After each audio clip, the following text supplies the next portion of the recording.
From Pacifica, this is Democracy Now! I wish that peace prevails in Iraq, and I hope that this Christmas will be a time for peace for the Muslims and Christians alike. I wish for a better situation for Iraq. As a Christmas Day church bombing kills dozens of Iraqis, we look at how 2013 has become the deadliest year in Iraq for civilians since the height of the Iraq War under President Bush. The U.S. is now rushing a new shipment of Hellfire missiles and surveillance drones to the Iraqi government. We'll go to Baghdad for a report. Then, as Wall Street prepares to pay out over $90 billion in year-end bonuses, an offshoot of Occupy Wall Street urges the banks to reconsider how they spend their massive profits. Banks can take $60 billion and pay for 2 years of the National Affordable Housing Trust Fund. This is the program that, if financed for 10 years, could end homelessness in America. Next up, there's $21 billion in needed repairs to public housing, and Wall Street could take care of that. And you know what? They'd still have $10.4 billion left over. And while the Philippines struggles to rebuild after Typhoon Haiyan, the country is being forced to continue paying out billions of dollars in debt to the World Bank and other lenders accumulated under former dictator Ferdinand Marcos. All that and more coming up.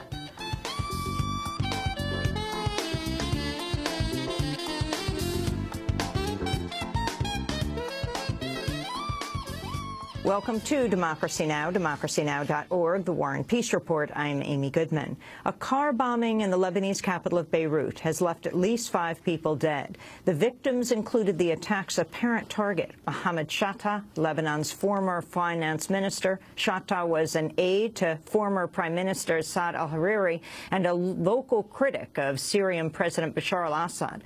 Much of Beirut was put on lockdown after the blast. A U.S. drone strike in Pakistan has killed 4 people. The attack hit a compound in the tribal region of North Waziristan. Pakistani officials described the victims of Afghan members of the Haqqani militant network. The strike came amidst ongoing protests against the U.S. drone war.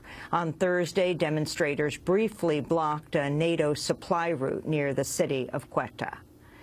Fighting is continuing in South Sudan amidst mediation efforts by African countries. The leaders of Ethiopia and Kenya are in the capital, Juba, in a bid to end fighting between government forces and rebels loyal to the country's ousted former vice president. The United Nations says the violence has claimed over 1,000 lives and displaced tens of thousands. Rebels have now captured half the capital in South Sudan's main oil-producing state, the Upper Nile. Hilda Johnson, head of the UN mission in South Sudan, said the country is facing its worst crisis since gaining independence from Sudan 2 years ago. These past 11 days have been a very trying time for South Sudan and for all citizens of this new-born nation.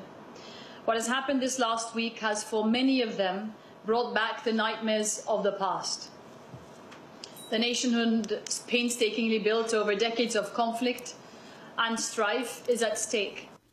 Dozens of people have been killed this week in continued fighting in the Central African Republic. Muslim and Christian militias have battled the other and attacked civilian areas since fighting erupted earlier this month. The Red Cross says it's recovered 44 bodies in the streets of the capital over the last 2 days. A mass grave with 30 bodies was also reportedly found near a Muslim rebel base. The military government in Egypt has pressed ahead with its crackdown on the Muslim Brotherhood 1 day after declaring the group a terrorist organization. On Thursday, dozens of Brotherhood members were arrested and their assets seized. Over 1,000 groups also had their bank accounts frozen, including a network of hospitals. The terrorism designation marks a new escalation of the campaign against the Brotherhood since the ouster of President Mohamed Morsi in July. On Thursday, 1 person was killed as Brotherhood supporters clashed with rivals in Cairo. The State Department says it's expressed concern to the Egyptian government over its latest moves. Israeli forces have bombed the Gaza Strip for the 2nd time in 3 days. The latest strikes came after Palestinian militants fired rockets into southern Israel, causing no damage. Israel has also cut off its lone commercial crossing into Gaza, stopping the import of critical fuel for Gaza's lone power plant. Palestinians say the plant will again be forced to shut down unless the crossing reopens today. Brazil continues to grapple with massive flooding in its southeast. The death toll from weeks of torrential rain stands at 44, with more than 60,000 left homeless. It's the worst rainstorm to hit Brazil in 90 years. A U.S. citizen kidnapped by al-Qaeda in Pakistan has appeared in a new video appeal to President Obama. Warren Weinstein was working as a U.S. government contractor when he was seized 2 years ago.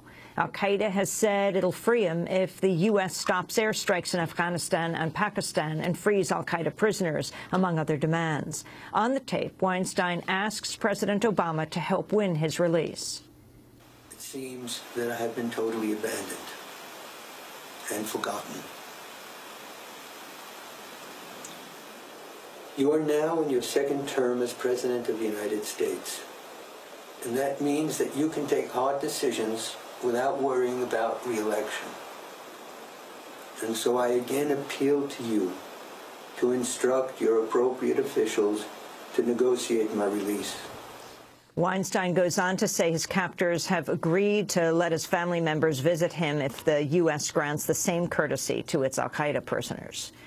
A pair of UN experts has asked the U.S. and Yemen to account for a suspected drone strike that reportedly killed up to 15 people earlier this month. The victims were on their way to a wedding party when they were apparently mistaken for an al-Qaeda convoy. In a statement, Christoph Heinz, UN Special Rapporteur on extrajudicial, summary, or arbitrary executions, called on the U.S. and Yemen to confirm their responsibility for the attack. Juan Mendez, UN Special Rapporteur on torture, said bombing an illegitimate targets, such as a convoy of civilians, would amount to cruel, inhuman, or degrading treatment. A plan to relocate a U.S. military base on the island of Okinawa has won local approval after a multi-year dispute. The Okinawa governor has signed on to a U.S. effort to move the base to a more remote area. A movement of Okinawa residents has opposed the base altogether and pushed for ousting U.S. forces off the island, citing environmental concerns and sexual assaults by U.S. soldiers on local residents. The U.S. maintains 34 bases and 18,000 troops on Okinawa. More than 100,000 people remain without power in Maine on Thursday after an ice storm that swept up from the Midwest. Freezing temperatures over the past several days have killed 27 people, 17 in the U.S. and 10 in Canada. President Obama has signed into law the two major congressional measures of the past month, a Pentagon spending bill and a new budget for 2014. The military bill bars the transfer of Guantanamo Bay prisoners to the U.S., but frees up their release to foreign countries. In a signing statement, Obama called the U.S. transfer ban unwise and said he'll continue to work for its removal. The measure also keeps military sexual assault cases within the chain of command while adding some new protections for survivors. The budget bill averts a government shutdown early next year, but ignores the extension of jobless benefits for the unemployment that expired this week. An appeals court has overturned the conviction of a top-ranking clergyman of Pennsylvania's Roman Catholic Church for covering up child sexual abuse by Philadelphia priests. Monsignor William Lynn was found guilty last year of hiding the molestation by transferring predatory priests to unsuspecting congregations.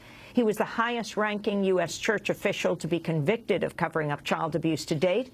But on Thursday, Lynn's conviction was overturned after a judge ruled he wasn't legally responsible for a victim's welfare. Lynn remains jailed pending an expected appeal by prosecutors, but his attorneys will now seek his release on bail. And members of the Greenpeace Arctic 30 have begun leaving Russia after charges were formally dropped earlier this week. The group of 28 activists and 2 journalists were jailed for 2 months for trying to stop Russian oil drilling in the Arctic. On his way home to Sweden, activist Dmitry Litvinov vowed to remain involved in anti-drilling protests. Well, I'm glad that this chapter is over, but the book still remains to be written.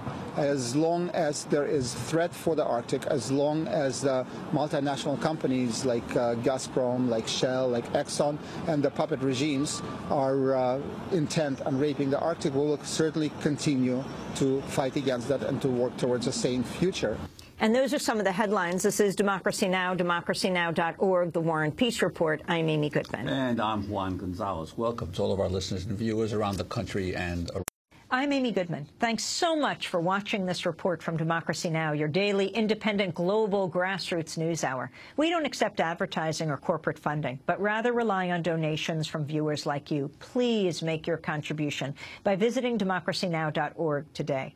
We need your support today to keep bringing you this hard-hitting, in-depth reporting.